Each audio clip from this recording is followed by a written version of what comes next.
Hello बच्चे, good morning. तो आज हम शुरू करते हैं। लास्ट क्लास में हमने जहां पे आपको छोड़ा था वहीं से स्टार्ट करते हैं।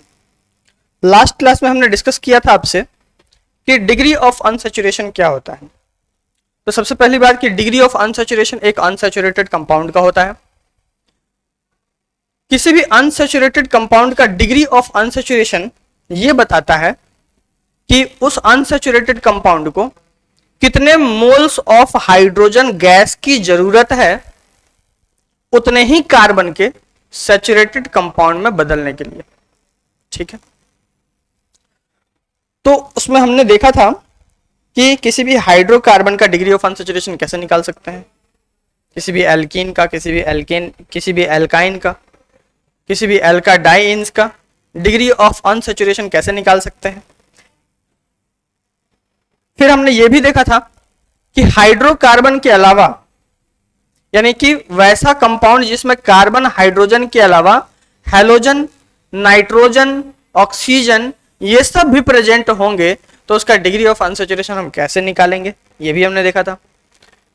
और आज की क्लास में हम देखेंगे कि किसी कंपाउंड का डिग्री ऑफ अनसैचुरेशन हम कैसे निकाल सकते हैं जब हमें उस कंपाउंड का स्ट्रक्चरल फॉर्मूला पता रहे। तो लास्ट क्लास में हमने आपसे प्रॉमिस किया था कि हम स्ट्रक्चरल फॉर्मूला क्या होता है, मॉलिक्यूलर फॉर्मूला क्या होता है, इन सब के बारे में बताएंगे, लेकिन अगले क्लास में। तो वो अगला क्लास आज ही है। तो आज हम देखते हैं सबसे पहले कि मॉलिक्यूलर फॉर्मूला क्या होता है, कि किसी भी कंपाउंड के मॉलिक्यूलर फॉर्मूला का क्या मतलब होता है। तो मॉलिक्यूलर फॉर्मूला सुनिएगा ध्यान से। मॉलिक्यूलर फॉर्मूला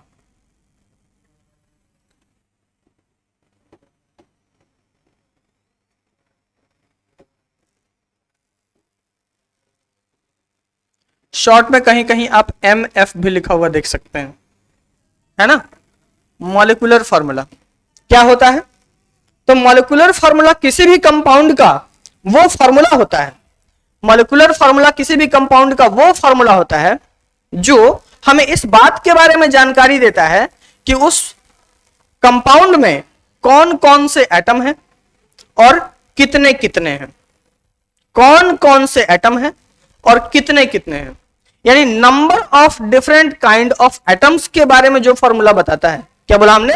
कि number of different kind of atoms, number of different kind of atoms, अलग अलग प्रकार के कितने सारे एटम्स प्रेजेंट हैं उस कंपाउंड में, उस चीज को जो फॉर्मूला बताता है उस फॉर्मूला को हम बोलेंगे मॉलिक्यूलर फॉर्मूला। तो मॉलिक्यूलर फॉर्मूला किसको बोल सकते हैं बच्चे? कि formula of a compound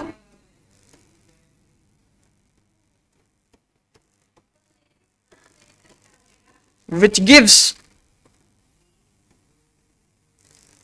information about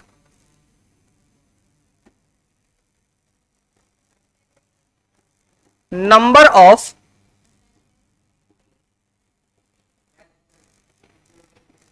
different kind of atoms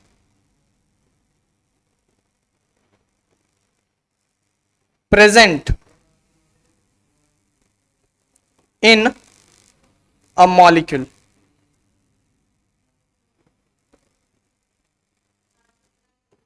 is called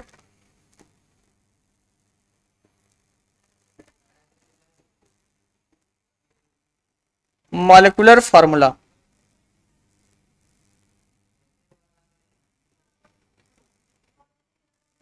of that molecule या compound, of that compound। ठीक है, तो किसी भी कंपाउंड का वो फॉर्मूला जो हमें इस बात के बारे में आइडिया देता है कि number of different kind of atoms कितने कितने हैं, तो उसको बोलेंगे हम मॉलिक्यूलर फॉर्मूला। ठीक है, फॉर एग्जाम्पल C6H6 ये बेंजीन का मॉलिक्यूलर फार्मूला है। ये बेंजीन का कौन सा फार्मूला है? Molecular formula. क्यों है? क्योंकि ये फॉर्मूला हमें इस बात के बारे में जानकारी देती है कि इस कंपाउंड में कौन कौन सा एटम है, कार्बन है और हाइड्रोजन है, और कितने कितने हैं, कार्बन 6 है और हाइड्रोजन 6 है। तो जिस बात के बारे में आइडिया देता है, यह फॉर्मूला हमें किस बात के बारे में आइडिया देता है? तो इस कंपाउंड में कौन कौन से एटम प्रेजेंट हैं और कितने कितने संख्या में प्रेजेंट हैं, इस बात के बारे में यह फॉर्मूला आइडिया दे रहा है कि बेंजीन में कौन कौन से एटम हैं और कितने कितने हैं। तो इस फॉर्मूला को हम बोलेंगे बेंजीन का मॉलिक्यूलर फॉर्मूला। ठीक है, बेंजीन का मॉलिक्यूलर फॉर्मूला, इसको बोलेंगे मॉलिक्यूलर फॉर्मूला ऑफ बेंजीन। बोलो, ठीक है। आप जानते हैं कि सल्फ्यूरिक एसिड जो होता है वो H2SO4 को कहते हैं। तो H2SO4 का ये फॉर्मूला जो है वो क्या मॉलिक्यूलर फॉर्मूला है या कैसा फॉर्मूला है, स्ट्रक्चरल फॉर्मूला क्या है? तो ये सल्फ्यूरिक एसिड का मॉलिक्यूलर फॉर्मूला है। क्यों मॉलिक्यूलर फॉर्मूला है? क्योंकि ये फॉर्मूला हमें इस बात के बारे में आइडिया दे रहा है दोस्त कि इस कंपाउंड में कौन कौन से एटम हैं, कौन कौन से एटम प्रेजेंट हैं और कितने कितने संख्या में प्रेजेंट है। Hydrogen 2, sulphur 1, oxygen 4। तो ये सल्फ्यूरिक एसिड का मॉलिक्यूलर फॉर्मूला है। इसलिए क्योंकि ये फॉर्मूला हमें इस बात के बारे में आइडिया दे रहा है कि इस मॉलिक्यूल में, इस कंपाउंड में कौन कौन से एटम हैं और कितने कितने हैं, तो ये कहलाएगा मॉलिक्यूलर फॉर्मूला किसका? सल्फ्यूरिक एसिड का। सल्फ्यूरिक एसिड का मॉलिक्यूलर फॉर्मूला कहलाएगा। ठीक है, अब आते हैं स्ट्रक्चरल फॉर्मूला के बारे में कि what is meant by structural formula. तो स्ट्रक्चरल फॉर्मूला के बारे में हम क्या समझते हैं?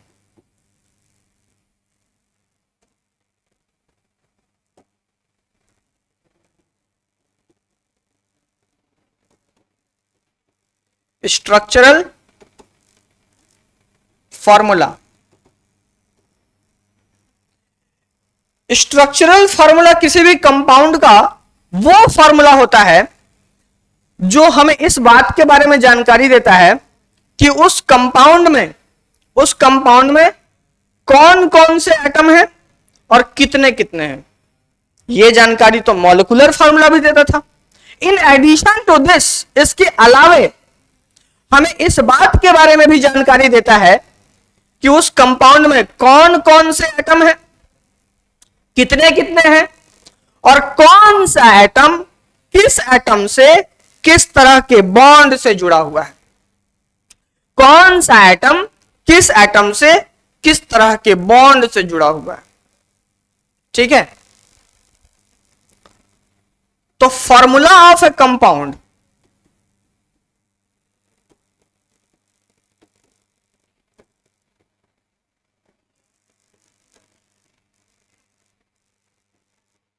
which gives information about the connectivity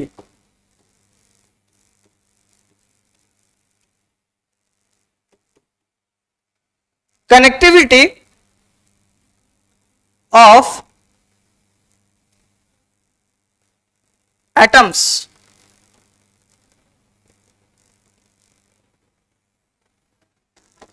is called structural formula.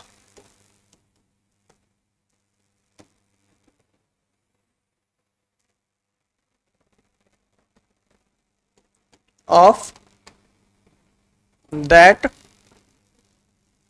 compound. ठीक है, फॉर एग्जाम्पल C6H6 जब हम लिखते हैं तो हमें यह नहीं पता होता है, बस सिर्फ इतना ही पता होता है कि इस बेंजीन में कार्बन 6 है और हाइड्रोजन 6 है। कार्बन और हाइड्रोजन प्रेजेंट है, कार्बन 6 है, हाइड्रोजन 6, यही पता चल पाता है। लेकिन एक कार्बन दूसरे कार्बन से किस तरह के बॉन्ड से जुड़ा हुआ है, हाइड्रोजन कार्बन से किस तरह के बॉन्ड से जुड़ा हुआ है, इस बात का पता नहीं चल पाता। तो इस बात का पता चलता है इस फॉर्मूला से। देखिए ना,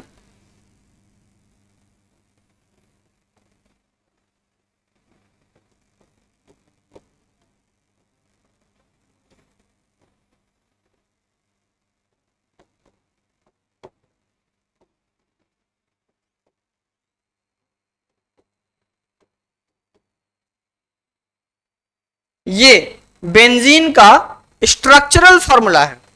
कैसे? क्योंकि ये फॉर्मूला हमें इस बात के बारे में जानकारी दे रहा है कि इस कंपाउंड में कौन कौन से एटम हैं और कितने कितने हैं। In addition to this information, ये हमें इस बात के बारे में भी जानकारी दे रहा है बच्चे कि इसमें कौन सा एटम किस एटम से किस तरह के बॉन्ड से जुड़ा हुआ है। बोलो, कौन सा एटम किस एटम से किस तरह के बॉन्ड से जुड़ा हुआ है। कौन सा एटम किस एटम से किस तरह के बॉन्ड से जुड़ा हुआ है। बोलो, कौन सा एटम किस एटम से किस तरह के बॉन्ड से जुड़ा हुआ है। कौन सा एटम किस एटम से किस तरह के बॉन्ड से जुड़ा हुआ है। इस बात के बारे में जो फॉर्मूला हमें आइडिया देता है ना दोस्त, उस फॉर्मूला को हम बोलते हैं, उस कंपाउंड का स्ट्रक्चरल फॉर्मूला। फॉर एग्जाम्पल, ये कार्बन और हाइड्रोजन के बीच में सिंगल बॉन्ड है, कार्बन हाइड्रोजन से सिंगल बॉन्ड से जुड़ा हुआ है, कार्बन हाइड्रोजन से सिंगल बॉन्ड से जुड़ा हुआ है। वहीं पे ये कार्बन इस कार्बन से सिंगल बॉन्ड से जुड़ा हुआ है, जबकि ये वाला कार्बन इस कार्बन से डबल बॉन्ड से जुड़ा हुआ है। ठीक है, बात करते हैं सल्फ्यूरिक एसिड की। तो H2SO4, H2SO4 जो है वो इस कंपाउंड का क्या है, मॉलिक्यूलर फार्मूला है ना। मॉलिक्यूलर फार्मूला क्यों? क्योंकि ये फार्मूला हमें बस इस बात के बारे में आइडिया दे रहा है कि इस कंपाउंड में कौन कौन से एटम हैं और कितने कितने हैं, है ना। तो ये कहलाता है सल्फ्यूरिक एसिड का मॉलिक्यूलर फार्मूला। अब सल्फ्यूरिक एसिड का स्ट्रक्चरल फार्मूला कैसे बनाएंगे भाई? देखिए, सल्फ्यूरिक एसिड का ये जो है वो स्ट्रक्चरल फार्मूला है।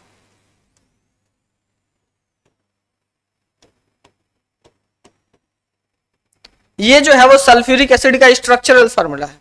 क्यों? क्योंकि ये फार्मूला हमें इस बात के बारे में आइडिया देता है कि इस कंपाउंड में कौन कौन से एटम हैं और कितने कितने हैं।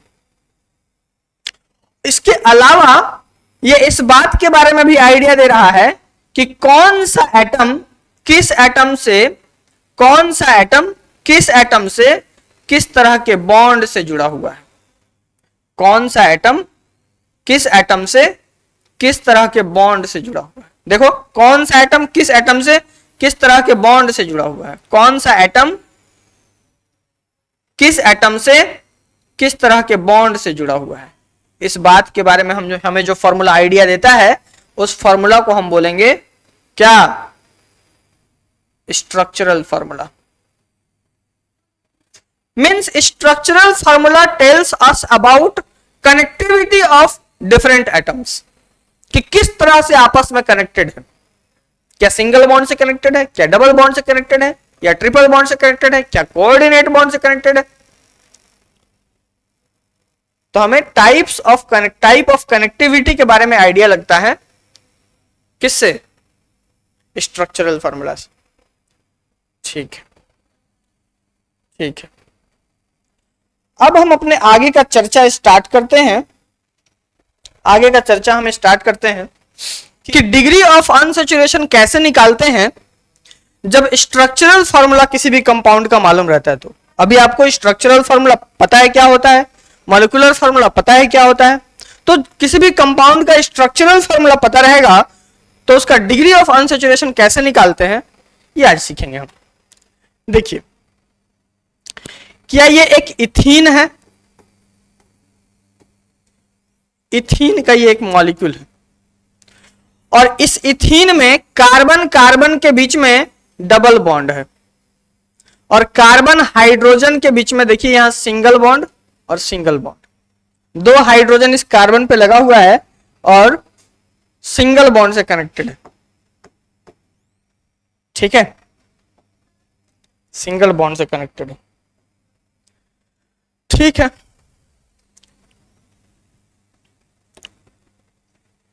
तो इस मॉलिक्यूल का स्ट्रक्चर हमको पता है और इस कंपाउंड का डिग्री ऑफ अनसैचुरेशन निकालना है।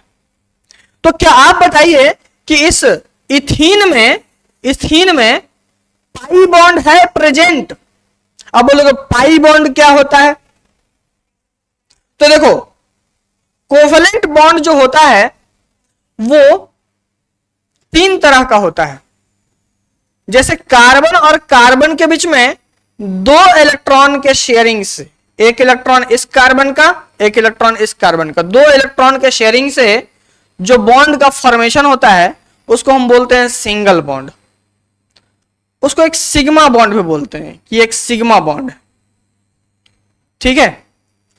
अगर दो एटम्स के बीच में, एटम चाहे कोई भी रहे, मैं यहां कार्बन ले रहा हूं, इसका मतलब हर जगह कार्बन ही नहीं, कोई दूसरा एटम भी रह सकता है, कि एटम्स के बीच में अगर डबल बॉन्ड प्रेजेंट है तो यहां पे एक सिग्मा हो जाता है और दूसरा वाला पाई।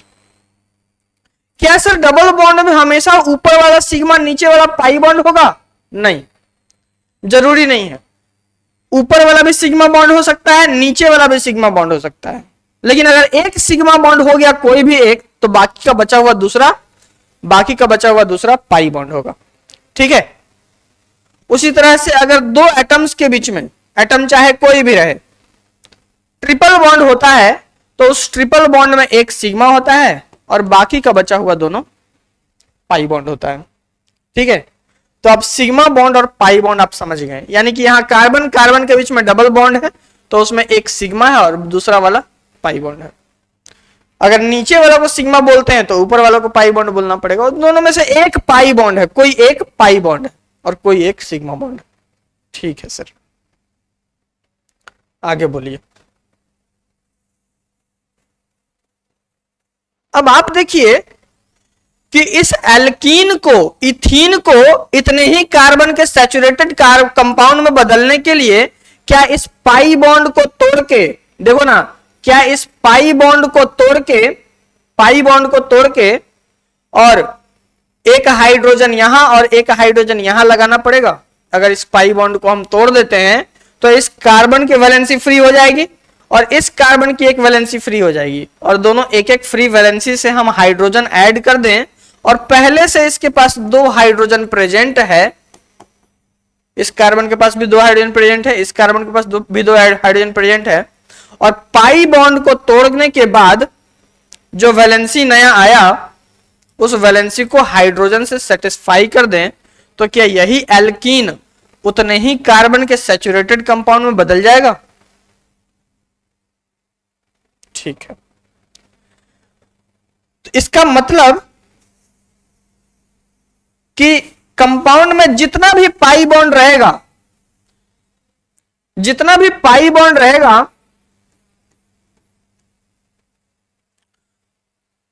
वो पाई बॉन्ड, उस पाई बॉन्ड को तोड़ देंगे, उस पाई बॉन्ड को तोड़ देंगे, उस पाई बॉन्ड को तोड़ देंगे और यहां पे उस पाई बॉन्ड को तोड़ के यहां पे पाई बॉन्ड को तोड़ देने पे, पाई बॉन्ड को हम तोड़ देते हैं तो यहां देखिए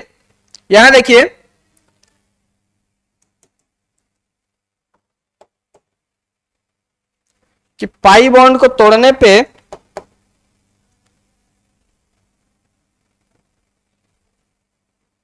देखिए ये पाई बॉन्ड टूट गया और पाई बॉन्ड को तोड़ने पे ये इस कार्बन का एक वैलेंसी फ्री और इस कार्बन का एक वैलेंसी फ्री, यानी दो हाइड्रोजन एटम ऐड करने का जगह हमें मॉलिक्यूल में मिल जाता है।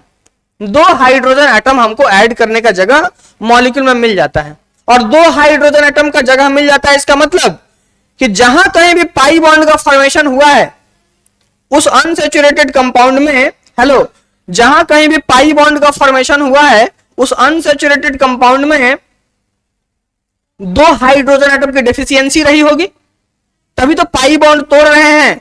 तो दो हाइड्रोजन एटम ऐड करने का जगह मिल जा रहा है और दो हाइड्रोजन एटम हम ऐड कर रहे हैं तो वो कंपाउंड अपने कॉरेस्पॉन्डिंग सैचुरेटेड कंपाउंड में कन्वर्ट हो जा रहा है।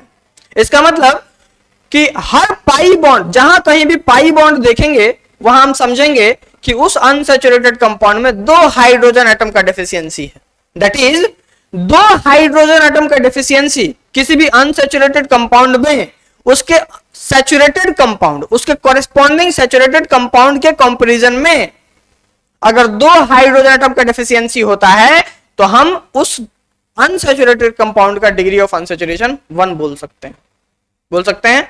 यानी जहां कहीं भी पाई बॉन्ड हम देखेंगे, जहां कहीं भी हम देखेंगे कि पाई बॉन्ड का फॉर्मेशन हो रहा है वहां पे हम बोलेंगे जितना पाई बॉन्ड है ना उस मॉलिक्यूल में, हर एक पाई बॉन्ड दो हाइड्रोजन एटम के डेफिशिएंसी के लिए जिम्मेदार है। और दो हाइड्रोजन एटम का डेफिशिएंसी मतलब प्रत्येक दो हाइड्रोजन एटम का डेफिशिएंसी का मतलब 1 डीबी, मतलब जितना पाई बॉन्ड उतना डीबीई, जितना पाई बॉन्ड उतना डीबीई, है कि नहीं? जितना पाई बॉन्ड उतना डीबीई। यानी डिग्री ऑफ अनसैचुरेशन निकालने का यह तरीका है, जब स्ट्रक्चरल फॉर्मूला पता रहे हमको कि degree of unsaturation is equal to number of pi bonds.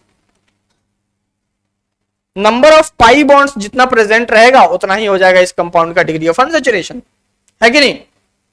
ठीक है, तो इस फॉर्मूला को लगाते हैं इसमें, इस मॉलिक्यूल में। ये कौन सा मॉलिक्यूल है भाई? आप जानते होंगे, ये प्रोपीन है। Propene, 3 carbon 1 double bond, 3 carbon prop और डबल बॉन्ड के लिए इन, प्रोपीन है ये, प्रोपीन। तो प्रोपीन में हमको कितना डबल बॉन्ड दिख रहा है, यानी पाई बॉन्ड कितना दिख रहा है? तो पाई बॉन्ड तो एक ही है जनाब, और दूसरा वाला ये सिग्मा बॉन्ड है, और यहां भी सिग्मा बॉन्ड है। हाइड्रोजन का जहां भी बॉन्ड बना हुआ है वो कार्बन हाइड्रोजन के बीच में सिंगल बॉन्ड है, यानी सिग्मा बॉन्ड है। तो पाई बॉन्ड कितना है? तो पाई बॉन्ड 1 है। हमने बताया था कि प्रत्येक पाई बॉन्ड 1 डीबी के लिए जिम्मेदार होगा। क्यों? क्योंकि 2 हाइड्रोजन एटम का डेफिशिएंसी होगा तभी 1 पाई बॉन्ड का फॉर्मेशन होगा। ठीक है, चलिए, यानी इसका डीबीई कितना होगा? डीबीई मतलब डबल बॉन्ड इक्विवेलेंट, डीओयू का ही दूसरा नाम है। DBE is equal to 1। क्यों? क्योंकि यहां 1 पाई बॉन्ड है। ठीक है, उसी तरह से इस कंपाउंड का डीबीई कितना होगा? 0। क्यों? क्योंकि इसमें पाई बॉन्ड है ही नहीं, जितना भी बॉन्ड है वो सब सिग्मा बॉन्ड है। ठीक है, अच्छा,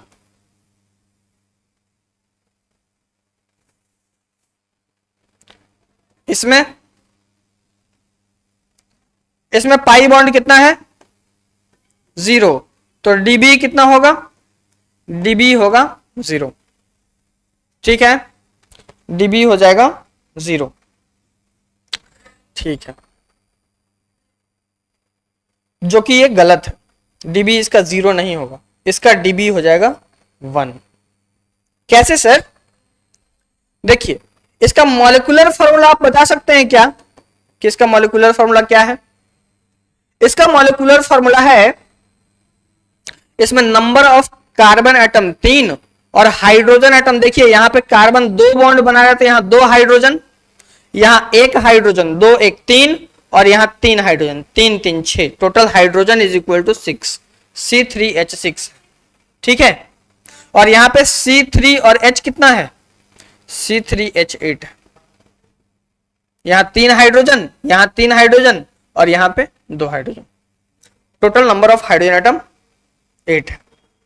और यहां पे C3 और H6, हर कार्बन पर 2-2 हाइड्रोजन।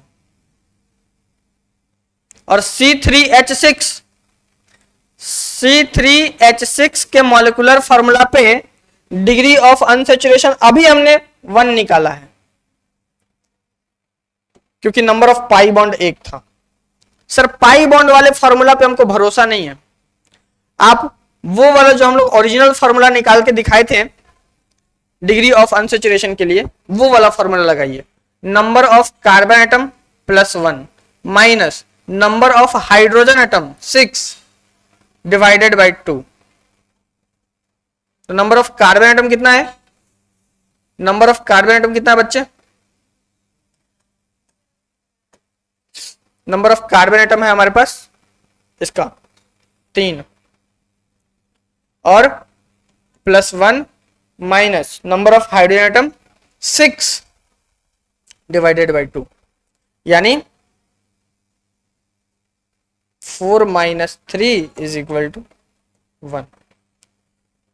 तो इस मॉलिक्यूलर फॉर्मूला के लिए डिग्री ऑफ अनसैचुरेशन तो आपका 1 आ रहा है, तो 1 तो आना चाहिए। तो फिर ये वाला फॉर्मूला में कहीं फॉल्ट है? नहीं, इस फॉर्मूला में फॉल्ट नहीं है, इस फॉर्मूला में फॉल्ट नहीं है। हमने अभी आपको पूरा इंफॉर्मेशन नहीं दिया है। देखिए इस स्ट्रक्चर में नंबर ऑफ कार्बन एटम 3 है और इसमें हाइड्रोजन एटम कितना है? 6। इसमें नंबर ऑफ कार्बन एटम 3 है और हाइड्रोजन एटम 8 है। ये एक एल्केन है, एक सैचुरेटेड कंपाउंड है। ये ऑलरेडी सैचुरेटेड है, तो इसको नंबर ऑफ हाइड्रोजन एटम कितनी जरूरत पड़ेगी इसके सैचुरेटेड कंपाउंड में बदलने के लिए? ये ऑलरेडी सैचुरेटेड है, तो इसको 0 नंबर ऑफ हाइड्रोजन एटम की जरूरत पड़े, हाइड्रोजन गैस की जरूरत पड़ेगी। जबकि ये एक अनसैचुरेटेड कंपाउंड का फॉर्मूला है। तो बताइए कि इस कंपाउंड में क्या यहां 3 हाइड्रोजन है?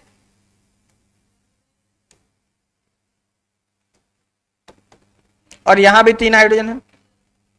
अब जब तक इस कंपाउंड में से, अच्छा यहां भी 2 हाइड्रोजन है, जब तक इस कंपाउंड में से इस कार्बन पर से 1 हाइड्रोजन और इस कार्बन पर से 1 हाइड्रोजन हम नहीं हटाएंगे, तब तक इस कार्बन का वैलेंसी और इस कार्बन का वैलेंसी फ्री नहीं होगा।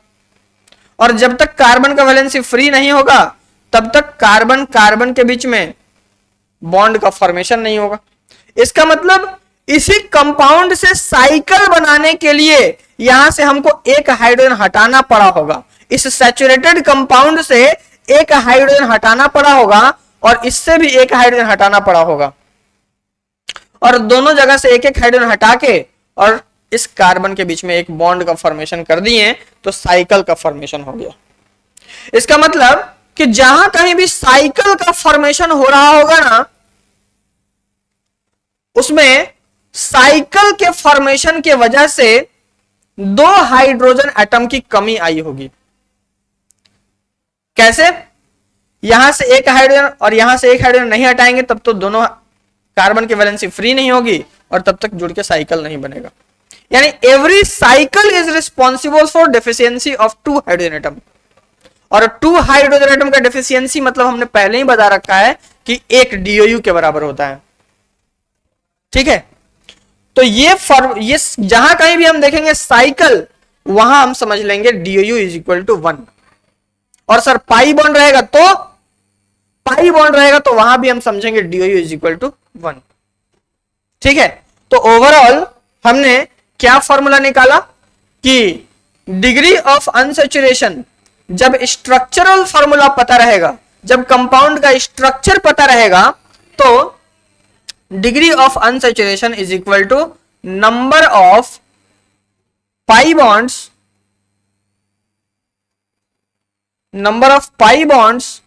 प्लस नंबर ऑफ साइकिल्स या रिंग, जितना रिंग या साइकिल हम देखेंगे, जितना पाई बॉन्ड हम देखेंगे, उतना डिग्री ऑफ अनसैचुरेशन बता देंगे।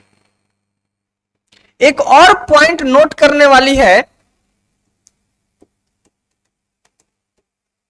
कि deficiency of 2 hydrogen atom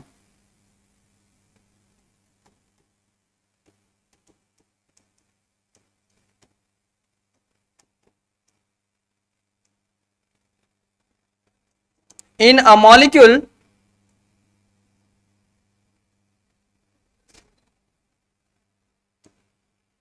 with respect to its corresponding its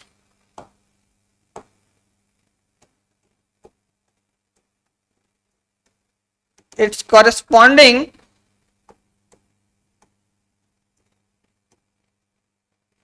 saturated compound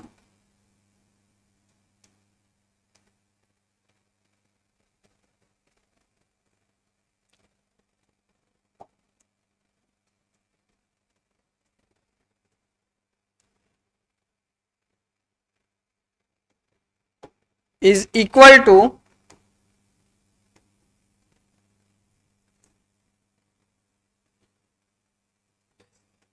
one DOU। ठीक है, यानी 2 हाइड्रोजन एटम का डेफिशिएंसी मतलब 1 DOU, 1 DOU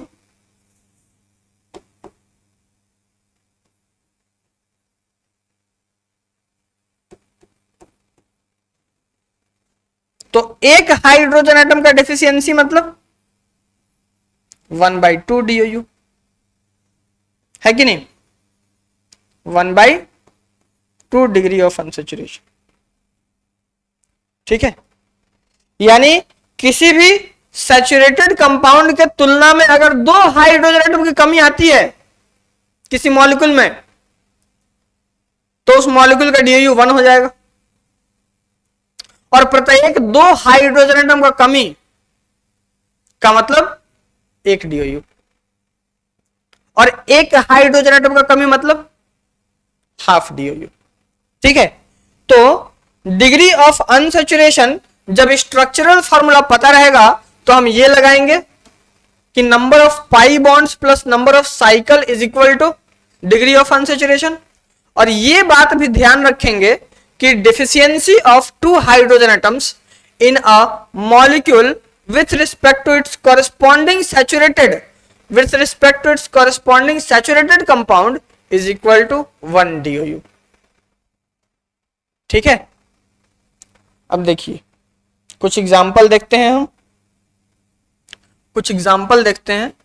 जैसे आपसे अगर पूछ दिया जाए कि बताइए इस कंपाउंड का डिग्री ऑफ अनसैचुरेशन क्या होगा, तो आप क्या देखेंगे? आप इसमें पाई बॉन्ड काउंट करेंगे, इसमें साइकिल काउंट करेंगे। क्यों? क्योंकि इसका स्ट्रक्चर पता है, इसका स्ट्रक्चरल फॉर्मूला पता है, और इसका स्ट्रक्चरल फॉर्मूला पता है तो इसमें number of pi bonds plus number of cycle लगा देंगे तो डिग्री ऑफ अनसैचुरेशन का फॉर्मूला हमें मिल जाएगा। जैसे ये वाला जो फॉर्मूला हमने लिखा था वो किसके लिए है? किसके लिए है? When structural formula of compound is known, तब हम ये फॉर्मूला लगा देंगे, है ना। अब देखिए बेंजीन में ये पाई बॉन्ड, ये पाई बॉन्ड, ये पाई बॉन्ड, 3 पाई बॉन्ड और 1 साइकिल, तो DOU इज इक्वल टू कितना हो जाएगा? DOU इज इक्वल टू हो जाएगा 3 + 1 इज इक्वल टू 4। ठीक है, ठीक है।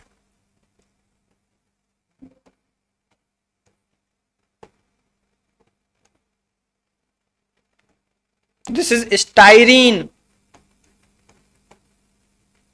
स्टाइरीन। तो ये स्टाइरीन का अगर DOU आपसे पूछे तो आप क्या बोलेंगे? ये पाई बॉन्ड पाई बॉन्ड और ये पाई बॉन्ड, 4 पाई बॉन्ड, तो DOU is equal to 4 plus एक रिंग है, 4 प्लस 1 बराबर 5। अगर आपसे पूछ दिया कि बताइए बेंजोइक एसिड का डिग्री ऑफ अनसैचुरेशन क्या होगा, तो आप क्या बोलेंगे?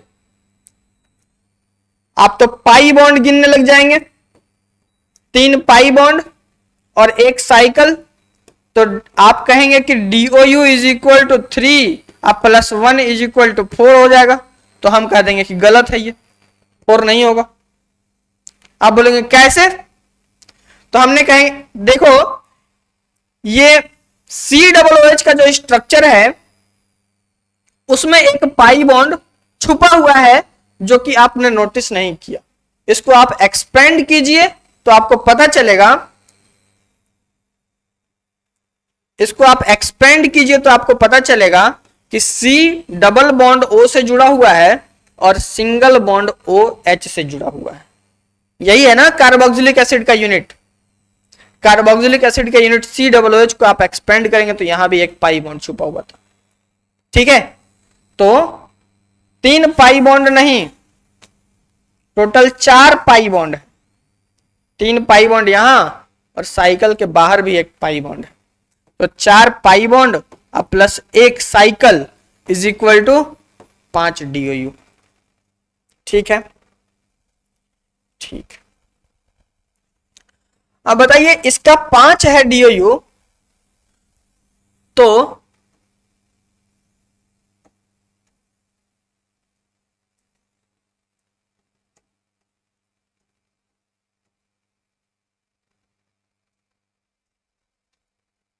इस एनायन का कितना है?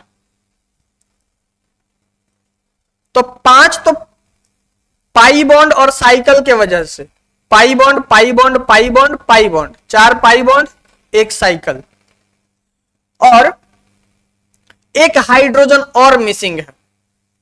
एक हाइड्रोजन H+ के रूप में चला गया, तो यहां पे एक हाइड्रोजन और मिसिंग है, तो उसके वजह से हाफ DOU। क्योंकि हमने बताया था ना कि deficiency of 2 hydrogen atom is equal to 1 DOU, तो डेफिशिएंसी ऑफ 1 हाइड्रोजन एटम, एक हाइड्रोजन एटम और कम हो गया है, तो deficiency of 1 hydrogen atom is equal to 1 DOU, है ना। तो इसका DOU कितना होगा? तो number of pi bonds plus number of cycles की वजह से 5 और plus deficiency of 1 hydrogen atom lead to increase in 1 DOU, तो 0.5 और जोड़ देंगे इज इक्वल टू 5.5। एक बच्चा कह रहा है कि सर यानी जब जब माइनस चार्ज हम देखेंगे वहां पे प्लस कर देंगे 0.5। ऐसा तो हमने नहीं बोला कि जब जब माइनस चार्ज देखिए या प्लस चार्ज देखिए वहां पे DOU में एक माइनस कर दीजिए या प्लस कर दीजिए 0.5, ऐसा तो नहीं बोला मैंने। तो मैंने क्या बोला? मैंने बोला कि deficiency of hydrogen atom, hydrogen atom अगर हट जाएगा तो हटने के बाद माइनस चार्ज आए या प्लस चार्ज आए, हाइड्रोजन एटम तो हट गया ना, तो चाहे प्लस चार्ज हो या माइनस चार्ज हो, माइनस चार्ज के आने से भी या प्लस चार्ज के आने से भी एटम का लॉस हुआ है। तो एटम के लॉस पे हमने बोला है कि प्रत्येक एक हाइड्रोजन एटम के लॉस पे 0.5 dB बढ़ा दीजिए। तो माइनस चार्ज रहे या प्लस चार्ज रहे, आपको DOU में 0.5 बढ़ा ही देना है। ठीक है, क्योंकि माइनस चार्ज हो या प्लस चार्ज हो, एक हाइड्रोजन एटम के डेफिशिएंसी को दर्शाता है कि नहीं। उसी तरह से आप बताइए कि दिस इज फॉर्मिक एसिड। ठीक है, फॉर्मिक एसिड, इसका DOU कितना होगा?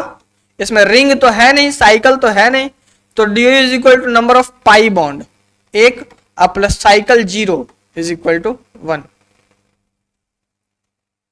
लेकिन अगर फॉर्मेट आयन का मैं पूछ दूं कि डिग्री ऑफ अनसैचुरेशन कितना होगा, तो आप क्या बोलेंगे? कि फॉर्मिक एसिड का जितना डीओयू था ना उतना, और फॉर्मिक एसिड में से एक हाइड्रोजन और हटा दिया हमने, जिसकी वजह से माइनस चार्ज आ गया है। तो माइनस या प्लस से मतलब नहीं है, हाइड्रोजन एटम के डेफिशिएंसी किससे मतलब है कि जिस कंपाउंड में डिग्री ऑफ अनसैचुरेशन 1 आ रहा था उसमें और एक हाइड्रोजन हमने हटा दिया है। तो डिग्री ऑफ अनसैचुरेशन इसका नए कंपाउंड का क्या हो जाएगा, पुराने कंपाउंड में जितना पाई बॉन्ड के वजह से डिग्री ऑफ अनसैचुरेशन हो रहा था उतना तो होगा, और एक हाइड्रोजन एटम और हटा दिया गया है, इसके वजह से 0.5 dB और ऐड कर देंगे इसमें, इज इक्वल टू 1.5 dB। ठीक है। उसी तरह से एसिटिक एसिड का आप बताइए, यही है ना एसिटिक एसिड। एसिटिक एसिड का डिग्री ऑफ अनसैचुरेशन क्या होगा, इसमें नंबर ऑफ पाई बॉन्ड 1 है, और आप बताइए साइकिल कितना है, सर साइकिल 0 है, तो इसका डीओयू आ गया 1। लेकिन एसीटेट आयन का क्या होगा डीओयू, H+ हटाने के बाद यहां माइनस चार्ज आ गया, तो इसका डिग्री ऑफ अनसैचुरेशन क्या होगा बच्चे, इसका डिग्री ऑफ अनसैचुरेशन होगा एसिटिक एसिड का जितना था पाई बॉन्ड के वजह से, वही पाई बॉन्ड तो यहां भी है, तो एसिटिक एसिड का जितना था उतना तो इसका होगा ही। एसिटिक एसिड के कंपैरिजन में एक हाइड्रोजन और कम हुआ है, तो यहां पे 0.5 ऐड कर देंगे। सर जहां जहां माइनस चार्ज हो रहा है वहां वहां आप 0.5 ऐड कर रहे हैं, तो हमको भी वही करना है ना। तो जहां जहां सिर्फ माइनस चार्ज रहेगा वहीं 0.5 ऐड नहीं करना है, जहां प्लस चार्ज भी रहेगा वहां भी आपको 0.5 ऐड ही करना है, क्योंकि प्लस चार्ज हो या माइनस चार्ज हो हाइड्रोजन एटम के डेफिशिएंसी को ही बताता है। हाइड्रोजन एटम वहां से हटेगा तो बॉन्ड टूटेगा, तो या तो प्लस चार्ज आएगा नहीं तो माइनस चार्ज आएगा, और एटम का लॉस हो जाएगा, इस वजह से 0.5 डीओयू बढ़ जाएगा।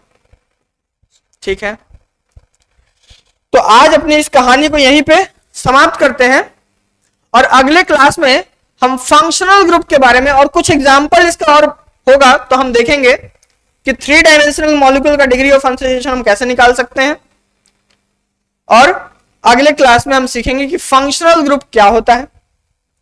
फंक्शनल ग्रुप के बारे में हम अगले क्लास में जानेंगे। ठीक है, थैंक यू सो मच।